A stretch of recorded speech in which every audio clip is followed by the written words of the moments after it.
ಸ್ನೇಹಿತರೆ ನಮಸ್ಕಾರ. ಇತ್ತೀಚಿನ ದಿನಗಳಲ್ಲಿ ಸಿಸ್ಟಮ್ಯಾಟಿಕ್ ವಿಡ್ರಾಲ್ ಪ್ಲಾನ್ ಅನ್ನೋ ಕಾನ್ಸೆಪ್ಟ್ ಅತ್ಯಂತ ಜನಪ್ರಿಯತೆಯನ್ನು ಪಡ್ಕೋತಾ ಇದೆ. ಆ ಕಾರಣದಿಂದಾಗಿ ಸುಮಾರು ಜನ ಇನ್ವೆಸ್ಟರ್ಸ್ ನನ್ನ ಹತ್ರ ರಿಕ್ವೆಸ್ಟ್ ಮಾಡ್ಕೊಂಡಿದ್ರು, ವಿಜಯ್ SWP ಬಗ್ಗೆ ಒಂದು ಒಳ್ಳೆ ವಿಡಿಯೋ ಮಾಡಿ ಅಂತೇಳಿ ಸುಮಾರು ಜನ ರಿಕ್ವೆಸ್ಟ್ ಮಾಡ್ಕೊಂಡಿದ್ರು. ಆ ಕಾರಣದಿಂದಾಗಿ ಈ ವಿಡಿಯೋದಲ್ಲಿ ನಾನು SWP ಅಂದ್ರೇನು, SWP ಯಾವ ರೀತಿ ವರ್ಕ್ ಆಗತ್ತೆ, ಇದರಿಂದ ಮ್ಯಾಕ್ಸಿಮಮ್ ಬೆನಿಫಿಟ್ ಅನ್ನ ನಾವು ಯಾವ ರೀತಿ ತಗೋಬೇಕು ಅನ್ನೋದನ್ನ ಈ ವಿಡಿಯೋದಲ್ಲಿ ನಿಮ್ಗೆ ತಿಳಿಸ್ಕೊಡ್ತಾ ಇದ್ದೀನಿ. Friends, you can stay till the end because you'll be learning a lot in this video. Let's get started. So, Warren Buffett is one of the most successful investor. He always says that don't depend on single source of income. ಒಂದೇ source of income ಮೇಲೆ ಯಾವತ್ತೂ depend ಆಗಬೇಡಿ, create a multiple source of income ಅಂತ ಹೇಳ್ತಾರೆ. ಸ್ನೇಹಿತರೆ, ಈಗಿರುವಂತ ಕಾಂಪಿಟೇಷನ್ಗೆ, ಈಗಿರುವಂತ work ಪ್ರೆಷರ್ಗೆ ನೀವು ಒಂದೇ ಒಂದು ಸೋರ್ಸ್ ಆಫ್ ಇನ್ಕಮ್ ಅನ್ನ ಡಿಪೆಂಡ್ ಮಾಡಿದ್ರೆ ಸೊ ನಿಮ್ಗದು ತುಂಬಾ ಕಷ್ಟ ಆಗತ್ತೆ. ನೀವು ಲಾಂಗ್ ಟರ್ಮ್ ಸಸ್ಟೈನ್ ಮಾಡಕ್ಕಾಗಲ್ಲ. ಸೊ ಅದ್ರ ಬದಲಾಗಿ ನಿಮ್ಮ ಹತ್ರ ಒಂದು ಮಲ್ಟಿಪಲ್ ಸೋರ್ಸ್ ಆಫ್ ಇನ್ಕಮ್, ಒಂದು ಮೂರ್ನಾಲ್ಕು ತರದ ಇನ್ಕಮ್ ಇತ್ತಂತಂದ್ರೆ ಏನಾಗತ್ತಂತಂದ್ರೆ ಒಂದ್ಸಲ ಯಾವುದೋ ಒಂದು ಕೈ ಹಿಡಿಯತ್ತೆ, ಮತ್ತೊಂದು ಯಾವುದೋ ಕೈ ಕೊಡುತ್ತೆ. ಸೊ ಈ ರೀತಿ ನಿಮ್ಗೆ ಬ್ಯಾಲೆನ್ಸ್ ಆಗತ್ತೆ. ಬರೀ ಒಂದ್ರ ಮೇಲೆ ನೀವ್ ಏನಾದ್ರೂ ಡಿಪೆಂಡ್ ಆಗಿದ್ರೆ ಸೊ ನೀವು ತುಂಬಾ ಪ್ರಾಬ್ಲಮ್ ಅಲ್ಲಿ ಸಿಕ್ಕಾಕೋತೀರಾ. ಆ ಕಾರಣದಿಂದಾಗಿ ಸದ್ಯದ ಪರಿಸ್ಥಿತಿನಲ್ಲಿ you should create a multiple source of income.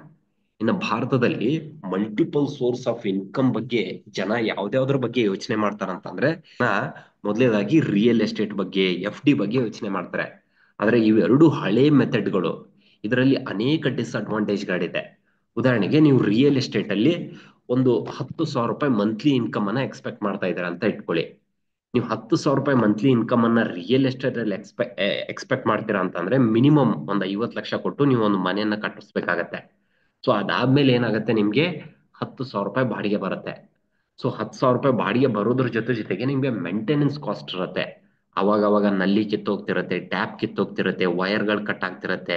ಈ ರೀತಿ ಕಂಟಿನ್ಯೂ ಆಗಿ ಮೇಂಟೆನೆನ್ಸ್ ಅನ್ನೋದು ಇದ್ದೇ ಇರುತ್ತೆ. ಪ್ಲಸ್ ಮಧ್ಯೆ ಮಧ್ಯೆ ಬಾಡಿಗೆದವರು ಅವಾಗ ಬಿಟ್ಟು ಹೋಗ್ತಿರ್ತಾರೆ. ಉದಾಹರಣೆಗೆ ಒಂದ್ 2-3 ತಿಂಗಳು ಏನಾದ್ರು ಖಾಲಿ ಆಯ್ತು ಅಂತಂದ್ರೆ ultimately will get into the problem. So ಇದರಲ್ಲಿ ಡಾಕ್ಯುಮೆಂಟೇಶನ್ ಇಶ್ಯೂ, ಲೀಗಲ್ ಇಶ್ಯೂ ತುಂಬಾ ಬರುತ್ತೆ. ಆ ಕಾರಣದಿಂದಾಗಿ ರಿಯಲ್ ಎಸ್ಟೇಟ್ ಅನ್ನೋದು ಎಲ್ಲರಿಗೂ ಕೈಗೆಟುಕೋದು ಅಂತದಲ್ಲ, ಎಲ್ಲರಿಗೂ ಸೂಟ್ ಆಗೋದಲ್ಲ. ಇನ್ನೊಂದು ಬಂದ್ಬಿಟ್ಟು FD. ಹಿಂದೆ ಒಂದು 10-15 ವರ್ಷದ ಹಿಂದೆ FD was one of the best investment option. ಯಾಕಂದ್ರೆ ಇಂಟ್ರೆಸ್ಟ್ ರೇಟ್ ಒಂದು 8-10% ಇಂಟ್ರೆಸ್ಟ್ ಸಿಗ್ತಾ ಇತ್ತು, ವಿಚ್ ವಾಸ್ ಗುಡ್ ಆಪ್ಷನ್. ಇವಾಗ FD rates are all time low, 5-6% ಇದೆ. ಪ್ಲಸ್ ಇದರಲ್ಲಿ ಟ್ಯಾಕ್ಸ್ ಬರುತ್ತೆ. ಸೊ ಆ ಕಾರಣದಿಂದಾಗಿ FD ನಿಂದ ನೀವು ಅಂತ ಬೆಟರ್ ರಿಟರ್ನ್ ಅನ್ನ ಎಕ್ಸ್ಪೆಕ್ಟ್ ಮಾಡಕ್ಕಾಗಲ್ಲ. ಸೊ ಹಾಗಾದ್ರೆ ನಮ್ಗೆ ಏನಾದ್ರು ಅಲ್ಟರ್ನೇಟಿವ್ ಆಪ್ಷನ್ ಇದೆಯಾ ಅಂತ ಕೇಳಿದಾಗ, ಸೊ ಇದಕ್ಕೆ ಅಲ್ಟರ್ನೇಟಿವ್ ಆಪ್ಷನ್ ಆಗಿ ಯಾವ್ದು ವರ್ಕ್ ಆಗತ್ತೆ ಅಂತಂದ್ರೆ SWP, ಸಿಸ್ಟಮ್ಯಾಟಿಕ್ ವಿಡ್ರಾಲ್ ಪ್ಲಾನ್ ಅನ್ನೋ ಕಾನ್ಸೆಪ್ಟ್ ಈ ನಿಮ್ಗೆ ರೆಗ್ಯುಲರ್ ಇನ್ಕಮ್ ಬೇಕು ಅನ್ನೋದಕ್ಕೆ ತುಂಬಾ ಚೆನ್ನಾಗಿ ವರ್ಕ್ ಆಗತ್ತೆ. ಸೊ ಇದರಲ್ಲಿ ನಾನೇನ್ ಮಾಡ್ತೇನೆ ಅಂತಂದ್ರೆ SWP ಹೆಂಗ್ ವರ್ಕ್ ಆಗತ್ತೆ, ನಾವೇನ್ ಮಾಡ್ಬೇಕು, ಯಾವ ರೀತಿ ಇದನ್ನ ಯುಟಿಲೈಸ್ ಮಾಡ್ಕೋಬೇಕು ಅನ್ನೋದನ್ನ ಡೆಪ್ತ್ ಆಗಿ ನಿಮ್ಗೆ ಪ್ರಾಕ್ಟಿಕಲಿ ಎಕ್ಸ್ಪ್ಲೇನ್ ಮಾಡ್ತಾ ಹೋಗ್ತೀನಿ. ಸೊ ಮೊದಲನೇದಾಗಿ ನಾವು SWP ಅಂದ್ರೆ ಏನು, ಅದು ಯಾವ ರೀತಿ ವರ್ಕ್ ಆಗುತ್ತೆ ಅನ್ನೋ ತಿಳ್ಕೊಂಬಿಡೋಣ. ಈ SWP ಅಂತಂದ್ರೆ ಇಟ್ಸ್ SIP ನಲ್ಲಿ ನೀವೇನ್ ಮಾಡ್ತೀರಾ, ತಿಂಗಳ ದುಡ್ಡು ಕಟ್ತೀರಾ. ಸೊ ದುಡ್ಡು ಕಟ್ತೀರಾ. ಸೊ SWP ನಲ್ಲಿ ಏನಾಗತ್ತೆ ಅಂತಂದ್ರೆ which is completely opposite of SIP. So ನೀವು SWP ನಲ್ಲಿ ಏನ್ ಮಾಡ್ಬೇಕು ಅಂತಂದ್ರೆ ಒಂದು ಲಂಸಮ್ ದುಡ್ಡನ್ನ ಇನ್ವೆಸ್ಟ್ಮೆಂಟ್ ಮಾಡ್ಬೇಕು. ಉದಾಹರಣೆಗೆ 10 ಲಕ್ಷ ಇರ್ಬೋದು, 15 ಲಕ್ಷ ಇರ್ಬೋದು, 20 ಲಕ್ಷ ಇರ್ಬೋದು. ಅಷ್ಟು ದುಡ್ಡನ್ನ ನೀವು ಒಂದ್ಸಲ ಇನ್ವೆಸ್ಟ್ಮೆಂಟ್ ಮಾಡಿದ್ರೆ ಸೊ ನಿಮ್ಮ ರಿಕ್ವೈರ್ಮೆಂಟ್ ಎಷ್ಟಿದೆ, ಉದಾಹರಣೆಗೆ ಒಂದು 10 ಲಕ್ಷ ಇನ್ವೆಸ್ಟ್ಮೆಂಟ್ ಮಾಡಿದಿರಾ ಅಂತ ಇಟ್ಕೊಳ್ಳಿ. ನಿಮ್ಗೆ ಮಂತ್ಲಿ ರಿಕ್ವೈರ್ಮೆಂಟ್ ಒಂದು 6,000 ರೂಪಾಯಿ ಇದೆ. ಪ್ಲಸ್ ನಿಮ್ಗೆ ಎವ್ರಿ 10th, ಪ್ರತಿ ತಿಂಗಳು 10ನೇ ತಾರೀಕಿಗೆ ನಿಮ್ಮ ಬ್ಯಾಂಕ್ ಅಕೌಂಟ್ಗೆ ದುಡ್ಡು ಕ್ರೆಡಿಟ್ ಆಗಬೇಕು. ಈ ರಿಕ್ವೈರ್ಮೆಂಟ್ ಅನ್ನ ನೀವು ಇನ್ವೆಸ್ಟ್ಮೆಂಟ್ ಮಾಡುವಾಗ, SWP ಮಾಡುವಾಗ ಈ ಎಲ್ಲಾ ರಿಕ್ವೈರ್ಮೆಂಟ್ ಗಳನ್ನ ಅಲ್ಲಿ ಸೆಟ್ ಮಾಡಿದ್ರೆ ಸೊ ಎವ್ರಿ ಮಂತ್ ಏನಾಗುತ್ತೆ, ನಿಮ್ಮ 10 ಲಕ್ಷ ರೂಪಾಯಿದಲ್ಲಿ ಸೊ 5,000 ರೂಪಾಯಿದಷ್ಟು ಯೂನಿಟ್ಗಳು ಸೆಲ್ ಆಗಿ 10ನೇ ತಾರೀಕಿಗೆ ನಿಮ್ಮ ಬ್ಯಾಂಕ್ ಅಕೌಂಟ್ಗೆ ಅಮೌಂಟ್ ಕ್ರೆಡಿಟ್ ಆಗುತ್ತೆ. This is how SWP works. ಈ SWP ನಾವು ಮಾಡ್ಬೇಕು ಅಂತಂದ್ರೆ ಮ್ಯೂಚುವಲ್ ಫಂಡ್ ಅಲ್ಲಿ ಸಾವಿರಾರು ಮ್ಯೂಚುವಲ್ ಫಂಡ್ ಸ್ಕೀಮ್ಗಳಿದ್ದಾವೆ. ಅದರಲ್ಲಿ ನಾವು ಯಾವ ಮ್ಯೂಚುವಲ್ ಫಂಡ್ ಸ್ಕೀಮ್ ಅನ್ನ ಸೆಲೆಕ್ಟ್ ಮಾಡ್ಕೋಬೇಕು ಅಂತಂದ್ರೆ ಬ್ಯಾಲೆನ್ಸ್ಡ್ ಅಡ್ವಾಂಟೇಜ್ ಫಂಡ್ ಮ್ಯೂಚುವಲ್ ಫಂಡ್ಗಳಲ್ಲಿ ಮಾತ್ರ ನಾವು SWP ನ ಸೆಟ್ ಮಾಡಬೇಕು. ಯಾಕೆ ಬ್ಯಾಲೆನ್ಸ್ಡ್ ಅಡ್ವಾಂಟೇಜ್ ಫಂಡ್ಗಳಲ್ಲಿ SWP ನ ಸೆಟ್ ಮಾಡಬೇಕು ಅಂತಂದ್ರೆ, ಸೊ ನಮ್ಗೆಲ್ಲರಿಗೂ ಗೊತ್ತಿದೆ ಸ್ಟಾಕ್ ಮಾರ್ಕೆಟ್ ಅನ್ನೋದು ತುಂಬಾ ರಿಸ್ಕಿ ಇರುತ್ತೆ. ಪ್ಲಸ್ ಮಾರ್ಕೆಟ್ ತುಂಬಾ ವಾಲಟೈಲ್ ಇರುತ್ತೆ. ಒಂದ್ಸಲ ಮಾರ್ಕೆಟ್ ಮೇಲೆ ಹೋಗುತ್ತೆ, ಒಂದ್ಸಲ ಮಾರ್ಕೆಟ್ ಕೆಳಗಡೆ ಬರುತ್ತೆ, ತುಂಬಾ ಫ್ಲಕ್ಚುಯೇಷನ್ ಮೋಡ್ ಅಲ್ಲಿ ಇರುತ್ತೆ. ನೀವೇನಾದ್ರೂ ಪೂರ್ತಿ ಈಕ್ವಿಟಿ ಓರಿಯೆಂಟೆಡ್ ಮ್ಯೂಚುವಲ್ ಫಂಡ್ ಅಲ್ಲಿ ಹಾಕಿದ್ರೆ ಏನಾಗತ್ತೆ ಅಂತಂದ್ರೆ ಸೊ ನೀವು ತಿಂಗಳ ವಿಡ್ರಾಲ್ ಮಾಡ್ತಿರ್ತೀರಾ, ಪ್ಲಸ್ ಮಾರ್ಕೆಟ್ನು ಕೆಳಗಡೆ ಹೋಗ್ತಿರುತ್ತೆ. ಅವಾಗ ನಿಮ್ಮ ಎಂಟೈರ್ ವ್ಯಾಲ್ಯೂ ನೆಗೆಟಿವ್ ಆಗಿ ಬೇಗ ನಿಮ್ಮ ದುಡ್ಡು ಖಾಲಿ ಆಗೋ ಚಾನ್ಸಸ್ ಇರುತ್ತೆ. ಅದ್ರ ಬದಲಾಗಿ ಬ್ಯಾಲೆನ್ಸ್ಡ್ ಅಡ್ವಾಂಟೇಜ್ ಫಂಡ್ ಅಲ್ಲಿ ಹಾಕಿದ್ರೆ ನೀವೇನಾಗತ್ತಂತಂದ್ರೆ ಒಂದ್ 70% ದುಡ್ಡು ನಿಮ್ದು ಈಕ್ವಿಟಿನಲ್ಲಿ ಇರುತ್ತೆ, ಒಂದ್ 30% ದುಡ್ಡು ಡೆಟ್ ಮಾರ್ಕೆಟ್ ಅಲ್ಲಿ ಇರುತ್ತೆ. ಮಾರ್ಕೆಟ್ ಕೆಳಗಡೆ ಬಂದಾಗ ಈಕ್ವಿಟಿ ಅಲೋಕೇಶನ್ ನ ಇನ್ಕ್ರೀಸ್ ಮಾಡ್ತಾರೆ, ಮಾರ್ಕೆಟ್ ಮೇಲೆ ಹೋದಾಗ ಈಕ್ವಿಟಿ ಅಲೋಕೇಶನ್ ನ ರಿಡ್ಯೂಸ್ ಮಾಡ್ತಾರೆ. ಈ ರೀತಿ ಒಂದು ಬ್ಯಾಲೆನ್ಸ್ ಪೋರ್ಟ್ಫೋಲಿಯೋನ ಕ್ರಿಯೇಟ್ ಮಾಡೋಕೆ ನಿಮ್ಗೆ ಹೆಲ್ಪ್ ಮಾಡ್ತಾರೆ. ಇದರಿಂದ ಏನಾಗುತ್ತೆ, ರಿಸ್ಕ್ ರಿಡ್ಯೂಸ್ ಆಗುತ್ತೆ. ಸೊ ಆಸೆಟ್ ಅಲೋಕೇಶನ್ ಅನ್ನ ಅವಾಗ ಅವಾಗ ರೀಬ್ಯಾಲೆನ್ಸ್ ಮಾಡ್ತಾರೆ. ಸೊ ಇದರಿಂದಾಗಿ ನಿಮ್ಗೆ ಒಂದು ಬೆಟರ್ ರಿಸ್ಕ್ ಅಡ್ಜಸ್ಟೆಡ್ ರಿಟರ್ನ್ ಸಿಗುತ್ತೆ. ಅದಕ್ಕೋಸ್ಕರ ಬ್ಯಾಲೆನ್ಸ್ಡ್ ಅಡ್ವಾಂಟೇಜ್ ಫಂಡ್ಗಳಲ್ಲಿನೇ SWP ಮಾಡಿದ್ರೆ ತುಂಬಾ ಒಳ್ಳೇದು. ಈ ಬ್ಯಾಲೆನ್ಸ್ಡ್ ಅಡ್ವಾಂಟೇಜ್ ಫಂಡ್ಗಳಲ್ಲಿ ನಿಮ್ಗೆ ಸೇಫ್ಟಿ ಇದೆ. ಸೊ ಈ ಇಕ್ವಿಟಿ ಮ್ಯೂಚುವಲ್ ಫಂಡ್ ಕಂಪೇರ್ ಮಾಡಿದಾಗ ಇಲ್ಲಿ ವಾಲಟಿಲಿಟಿ ತುಂಬಾ ಅಂದ್ರೆ ತುಂಬಾ ಕಮ್ಮಿ ಇರುತ್ತೆ. ಯಾಕಂದ್ರೆ ಒಂದ್ 70% ಮಾರ್ಕೆಟ್ ಅಮೌಂಟ್ ಬಂದ್ಬಿಟ್ಟು ಈಕ್ವಿಟಿನಲ್ಲಿ ಇರುತ್ತೆ, ಒಂದ್ 30% ಡೆಟ್ ಅಲ್ಲಿ ಇರುತ್ತೆ. ಇದರಿಂದ ವಾಲಟಿಲಿಟಿ ತುಂಬಾ ಕಮ್ಮಿ ಇರುತ್ತೆ. ಲಿಕ್ವಿಡಿಟಿ, ನಿಮ್ಗೆ ನಾಳೆನೇ ದುಡ್ಡು ಬೇಕು ಅಂತಂದ್ರೆ ನೀವು ಸೆಲ್ ಮಾಡಿ ಎಲ್ಲಾ ದುಡ್ಡನ್ನ ಲಿಕ್ವಿಡೇಟ್ ಮಾಡ್ಕೋಬಹುದು. ನಿಮ್ಮ 3 ದಿನಕ್ಕೆ ನಿಮ್ಮ ಬ್ಯಾಂಕ್ ಅಕೌಂಟ್ಗೆ ಅಮೌಂಟ್ ಕ್ರೆಡಿಟ್ ಆಗುತ್ತೆ. ರೆಗ್ಯುಲರ್ ಆಗಿ ನಿಮ್ಗೆ ಇನ್ಕಮ್ ಬರುತ್ತೆ. ಒಂದ್ಸಲ ನೀವು SWP ಸೆಟ್ ಮಾಡಾದ್ಮೇಲೆ ನೀವು ಮಾರ್ಕೆಟ್ ಬಗ್ಗೆ ತಲೆ ಕೆಡಿಸ್ಕೊಳ್ಳೋದೇ ಬೇಕಾಗಿಲ್ಲ. ಸೊ ನೀವು ಹೇಳಿರುವಂತ ಡೇಟ್ಗೆ ನೀವು ಹೇಳಿರುವಂತ ಅಮೌಂಟ್ ಆಟೋಮೆಟಿಕ್ ಆಗಿ ನಿಮ್ಗೆ ಕ್ರೆಡಿಟ್ ಆಗ್ತಾನೆ ಹೋಗ್ತಿರುತ್ತೆ. ಪ್ಲಸ್ ಇದರಲ್ಲಿ ಕ್ಯಾಪಿಟಲ್ ಅಪ್ರಿಸಿಯೇಷನ್ ಆಗ್ತಿರುತ್ತೆ.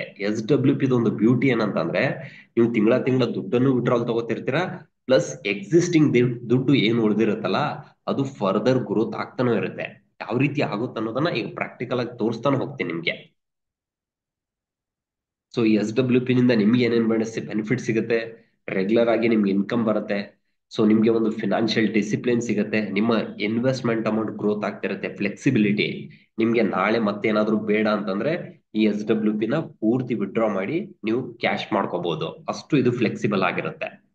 ಸೊ ಕೆಲವೊಂದು ಮ್ಯೂಚುವಲ್ ಫಂಡ್ ಸ್ಕೀಮ್ಗಳು SWP ನಲ್ಲಿ ಯಾವ ರೀತಿ ಗ್ರೋತ್ ಮಾಡ್ಕೊಟ್ಟಿದೆ ಅನ್ನೋದನ್ನ ಪ್ರಾಕ್ಟಿಕಲಿ ನಿಮ್ಗೆ ಉದಾಹರಣೆ ಮೂಲಕ ಎಕ್ಸ್ಪ್ಲೈನ್ ಮಾಡ್ತೀನಿ. 1994 ಅಲ್ಲಿ HDFC ಬ್ಯಾಲೆನ್ಸ್ಡ್ ಅಡ್ವಾಂಟೇಜ್ ಫಂಡ್ ಅಂತ ಸ್ಟಾರ್ಟ್ ಆಗಿದೆ. ಇಟ್ಸ್ ಬೀನ್ 31 ಇಯರ್ಸ್ ನಾವು, 30 ವರ್ಷದಿಂದ ಈ ಸ್ಕೀಮ್ ಬಂದ್ಬಿಟ್ಟು ಒಂದು 18% ರಿಟರ್ನ್ ಕೊಟ್ಟಿದೆ.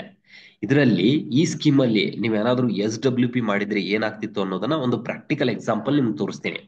ಉದಾಹರಣೆಗೆ 1994 ಅಲ್ಲಿ ನೀವು 10 ಲಕ್ಷ ರೂಪಾಯಿ ಈ ಸ್ಕೀಮ್ ಅಲ್ಲಿ ಹಾಕಿದ್ರಿ ಅಂತ ಇಟ್ಕೊಳ್ಳಿ. 10 ಲಕ್ಷ ರೂಪಾಯಿ ನೀವು ಈ ಸ್ಕೀಮ್ ಅಲ್ಲಿ ಹಾಕಿದ್ರ ಪ್ರತಿ ತಿಂಗಳು ನೀವು 7500 ಅಮೌಂಟ್ ಅನ್ನ ವಿಡ್ರಾಲ್ ತಗೊಂಡಿದ್ದೀರಾ. ಸೊ ಒಂದ್ ವರ್ಷ 1994 ಹಾಕಿದ್ರೆ ಒಂದ್ ವರ್ಷ ವಿಡ್ರಾಲ್ ತಗೊಂಡಿಲ್ಲ, 1995 ಇಂದ ವಿಡ್ರಾಲ್ ತಗೊಳಕ್ ಸ್ಟಾರ್ಟ್ ಮಾಡಿದ್ದೀರಾ.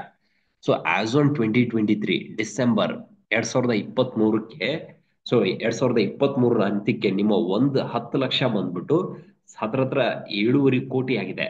ಸೊ ಇಲ್ಲಿವರೆಗೂ ನೀವು ವಿಡ್ರಾಲ್ ತಗೊಂಡಿರೋದು 25 ಲಕ್ಷ, ನೀವು ಇನ್ವೆಸ್ಟ್ಮೆಂಟ್ ಮಾಡಿರೋದೇ 10 ಲಕ್ಷ, ವಿಡ್ರಾಲ್ ತಗೊಂಡಿರೋದು 25 ಲಕ್ಷ. ಸ್ಟಿಲ್ ನಿಮ್ಮ ಮಾರ್ಕೆಟ್ ವ್ಯಾಲ್ಯೂ 7.5 ಕೋಟಿ ಇದೆ. ಇವತ್ತಿಗೆ ಹತ್ರ ಇದು 10 ಕೋಟಿ ಆದ್ರೂ ಆಗಿರ್ಬೋದು. ಈ ರೀತಿಯಾಗಿ ನಿಮ್ಗೆ SWP ನಲ್ಲಿ ಬೆನಿಫಿಟ್ ಆಗುತ್ತೆ. ಸ್ನೇಹಿತರೆ, ನಾನು ಇನ್ನೊಂದಿಷ್ಟು ಎಕ್ಸಾಂಪಲ್ ಗಳನ್ನ ಕೊಡ್ತೀನಿ. SWP ನಲ್ಲಿ ನೀವು ಲಂಸಮ್ ಇನ್ವೆಸ್ಟ್ಮೆಂಟ್ ಮಾಡಿ ಯಾವ ರೀತಿ ಮ್ಯಾಕ್ಸಿಮಮ್ ಬೆನಿಫಿಟ್ ಅನ್ನು ಕೊಡಬಹುದು, ಯಾವ ರೀತಿ ಸ್ಕೀಮ್ಗಳು ಗ್ರೋತ್ ಆಗಿದೆ ಅನ್ನೋದಕ್ಕೆ ಇನ್ನೊಂದಿಷ್ಟು ಎಕ್ಸಾಂಪಲ್ ಅನ್ನ ಕೊಡ್ತೀನಿ. ಫ್ರಮ್ ಲಾಸ್ಟ್ 20 ಇಯರ್ಸ್, ಕಳೆದ 20 ವರ್ಷಗಳಿಂದ. ಸೊ ಇವಾಗ ನಾವು as we are into 2025, 2025ರಲ್ಲಿ ಇದೀವಿ. 2005ರಲ್ಲಿ ಒಂದು ವೇಳೆ ನೀವೇನಾದ್ರೂ 20 ಲಕ್ಷ ರೂಪಾಯಿ ಬೇರೆ ಬೇರೆ ಬ್ಯಾಲೆನ್ಸ್ಡ್ ಅಡ್ವಾಂಟೇಜ್ ಫಂಡ್ಗಳಲ್ಲಿ ಇನ್ವೆಸ್ಟ್ಮೆಂಟ್ ಮಾಡಿದ್ರೆ ಏನಾಗ್ತಿತ್ತು ಅನ್ನೋದಕ್ಕೆ ಕೆಲವೊಂದಿಷ್ಟು ಎಕ್ಸಾಂಪಲ್ ನ ಕೊಡ್ತೀನಿ. ಸೊ ಕೆನರಾ ರೋಬ್ಯಾಕೋ ಅನ್ನೋ ಸ್ಕೀಮ್ ಅಲ್ಲಿ 20 ಲ್ಯಾಕ್ ನೀವು ಲಂಸಮ್ ಇನ್ವೆಸ್ಟ್ಮೆಂಟ್ ಮಾಡಿದ್ರೆ ಮಂತ್ಲಿ ವಿಡ್ರಾಲ್ 10,000 ರೂಪಾಯಿ ನೀವು ಮಂತ್ಲಿ ವಿಡ್ರಾಲ್ ತಗೊಂಡಿದ್ರೆ 20 ವರ್ಷಗಳಲ್ಲಿ ನೀವು ಟೋಟಲ್ ವಿಡ್ರಾಲ್ ತಗೊಂಡಿರೋದು 24 ಲ್ಯಾಕ್ ಆಗುತ್ತೆ. ಸ್ಟಿಲ್ ಸೊ ಈ ಫಂಡ್ ಬಂದ್ಬಿಟ್ಟು 17% ರಿಟರ್ನ್ ಅನ್ನು ಕೊಟ್ಟಿದೆ. ಆದ್ರೂ ಕೂಡ ನಿಮ್ಮ ಮಾರ್ಕೆಟ್ ವ್ಯಾಲ್ಯೂ 24 ಲ್ಯಾಕ್ ವಿಡ್ರಾಲ್ ತಗೊಂಡ್ರು ಕೂಡ ನಿಮ್ಮ ಮಾರ್ಕೆಟ್ ವ್ಯಾಲ್ಯೂ 3,27,00,000 ಆಗಿ ಬದಲಾಗಿದೆ. ಈ ರೀತಿ ಗ್ರೋತ್ ಆಗಿದೆ. ಆದಿತ್ಯ ಬಿರ್ಲಾದಲ್ಲಿ 20 ಲಕ್ಷ ರೂಪಾಯಿ ಲಂಸಮ್ ಇನ್ವೆಸ್ಟ್ಮೆಂಟ್, 10,000 ರೂಪಾಯಿ monthly withdrawal for 20 years, total withdrawal ಬಂದ್ಬಿಟ್ಟು 24 ಲ್ಯಾಕ್. ಸ್ಟಿಲ್ ನಿಮ್ಮ ಮಾರ್ಕೆಟ್ ವ್ಯಾಲ್ಯೂ ಬಂದ್ಬಿಟ್ಟು 2,67,00,000. SBI Equity Hybrid Fund 20 lakh investment, so 10,000 rupees monthly withdrawal. So ನಿಮ್ಮ total withdrawal in 20 years, so 24 lakh. market value ಬಂದ್ಬಿಟ್ಟು with a 16% growth, so 3 crore ಇದೆ. ಈ ರೀತಿಯಾಗಿ ಅನೇಕ SWP ಸ್ಕೀಮ್ಗಳು ಇನ್ವೆಸ್ಟರ್ಸ್ಗೆ ದೊಡ್ಡ ಮಟ್ಟದಲ್ಲಿ ವೆಲ್ತ್ ಅನ್ನು ಕ್ರಿಯೇಟ್ ಮಾಡಿಕೊಟ್ಟಿದೆ, ಪ್ಲಸ್ ರೆಗ್ಯುಲರ್ ಆಗಿ ಅವ್ರಿಗೆ ಇನ್ಕಮ್ ಅನ್ನು ಕೂಡ ಜನರೇಟ್ ಮಾಡಿಕೊಟ್ಟಿದೆ. ಇನ್ನೊಂದು ಉದಾಹರಣೆಯನ್ನು ಕೊಡ್ತೀನಿ. ನೀವು SWP ಮಾಡೋದ್ರ ಜೊತೆಗೆ SIP ಮಾಡಿದ್ರೆ ಏನಾಗುತ್ತೆ ಅನ್ನೋದಕ್ಕೆ ಒಂದು ಉದಾಹರಣೆ ಕೊಡ್ತೀನಿ. ಒಂದ್ ಸ್ಕೀಮ್ ಅಲ್ಲಿ ನೀವು SWP ಹಾಕೋತೀರಾ, ಸೊ ಫಾರ್ 25 ಇಯರ್ಸ್. ಸೊ ಅಲ್ಲಿ ಏನ್ ರಿಟರ್ನ್ ಬರುತ್ತೆ, ಆ ರಿಟರ್ನ್ ಬಂದಿರುವಂತ ಅಮೌಂಟ್ ಅನ್ನ SIP ಮಾಡ್ತೀರಾ. ಅವಾಗ ಏನಾಗುತ್ತೆ, ಒಂದು ಎಕ್ಸಾಂಪಲ್ ಮೂಲಕ ಎಕ್ಸ್ಪ್ಲೈನ್ ಮಾಡ್ತೀನಿ. ಉದಾಹರಣೆಗೆ ನೀವು 10 ಲಕ್ಷ ರೂಪಾಯಿ SWP ಹಾಕೋತೀರಾ, ಮಂತ್ಲಿ ವಿಡ್ರಾಲ್ 5000 ತಗೋತೀರಾ. ಸೊ ನೀವು ಟೋಟಲ್ ವಿಡ್ರಾಲ್ ಫಾರ್ 25 ಇಯರ್ಸ್ 25 ವರ್ಷಕ್ಕೆ ಟೋಟಲ್ ವಿಡ್ರಾಲ್ ತಗೊಂಡಿದ್ದು 15 ಲಕ್ಷ ಆಗುತ್ತೆ. ಆ ಸ್ಕೀಮು 14% ರೇಂಜ್ ಅಲ್ಲಿ ಗ್ರೋತ್ ಆದ್ರೆ ನಿಮ್ಮ 10 ಲಕ್ಷ ರೂಪಾಯಿ. ಸೊ ನೀವು ವಿಡ್ರಾಲ್ ತಗೊಂಡಾದ್ಮೇಲೂ ಕೂಡ ಸೊ 25 ವರ್ಷ ಆದ್ಮೇಲೆ 1,87,00,000 ಆಗುತ್ತೆ.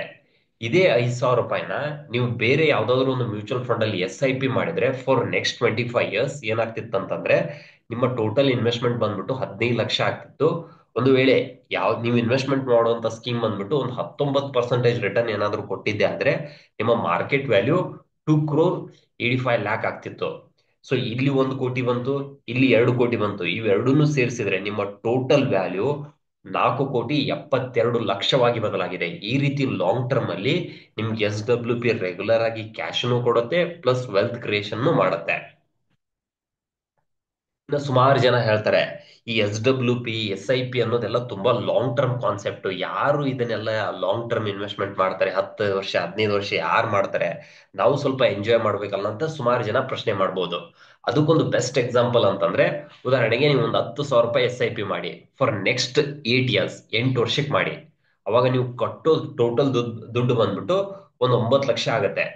ರಫ್ಲಿ ಒಂದು 15-20% ರೇಂಜ್ ಅಲ್ಲಿ ಏನಾದ್ರೂ ಈ ಅಮೌಂಟ್ ಗ್ರೋತ್ ಆಯ್ತು ಅಂತಂದ್ರೆ ಮಾರ್ಕೆಟ್ ವ್ಯಾಲ್ಯೂ 17 ಲಕ್ಷ ಆಗುತ್ತೆ. ಸೊ 9ನೇ ವರ್ಷಕ್ಕೆ ಏನ್ ಮಾಡಿ ಅಂತಂದ್ರೆ SWP ಹಾಕೊಳ್ಳಿ ಫಾರ್ ನೆಕ್ಸ್ಟ್ 25 ಇಯರ್ಸ್. ಸೊ ನಿಮ್ಮ ಇನ್ವೆಸ್ಟ್ಮೆಂಟ್ ಅಮೌಂಟ್ ಬಂದ್ಬಿಟ್ಟು 17 ಲಕ್ಷ. ಒಂದು ವೇಳೆ ಈ ಅಮೌಂಟ್ 15% ರೇಂಜ್ ಅಲ್ಲಿ ಏನಾದ್ರೂ ಗ್ರೋತ್ ಆಯ್ತು ಅಂತ ಇಟ್ಕೊಳ್ಳಿ, ನೀವು ತಿಂಗಳ ತಿಂಗಳ 10,000 ರೂಪಾಯಿ ವಿಡ್ರಾಲ್ ತಗೊಂಡ್ರು ಕೂಡ 25 ವರ್ಷಕ್ಕೆ ಟೋಟಲ್ ನೀವು ವಿಡ್ರಾಲ್ ತಗೊಂಡಿರೋದು 30 ಲಕ್ಷ ಆಗುತ್ತೆ. ಸ್ಟಿಲ್ ಮಾರ್ಕೆಟ್ ವ್ಯಾಲ್ಯೂ 2,20,00,000ವಾಗಿ ಬದಲಾಗುತ್ತೆ. That is the power of SIP and SWP. ಸುಮಾರು ಜನ ಪ್ರಶ್ನೆ ಮಾಡ್ತಾರೆ ಇದನ್ನೆಲ್ಲ ಲಾಂಗ್ ಟರ್ಮ್ ಯಾರು ಮಾಡ್ತಾರೆ ಅಂತ ಹೇಳಿ. ಇಲ್ಲಿ 8 ವರ್ಷ SIP ಮಾಡಿದ್ದು, ಅದಾದ್ಮೇಲೆ ನೀವು SWP ಮಾಡಿದ್ದು, ತಿಂಗಳ ತಿಂಗಳ ರಿಟರ್ನ್ ಬಂತು ಪ್ಲಸ್ ಆ ನಿಮ್ದು 10 ಲಕ್ಷ ಇರೋದು ಫರ್ದರ್ ಗ್ರೋತ್, 17 ಲಕ್ಷ ಇರೋದು ಫರ್ದರ್ 2,20,00,000ವಾಗಿಯೂ ಬದಲಾಗಿದೆ. ಈ ರೀತಿ ನೀವು ಲಾಂಗ್ ಟರ್ಮ್ ಅಲ್ಲಿ ಈ SWP ಅನ್ನೋ ಕಾನ್ಸೆಪ್ಟ್ ಅನ್ನ ಚೆನ್ನಾಗಿ ಯುಟಿಲೈಸ್ ಮಾಡ್ಕೋಬಹುದು.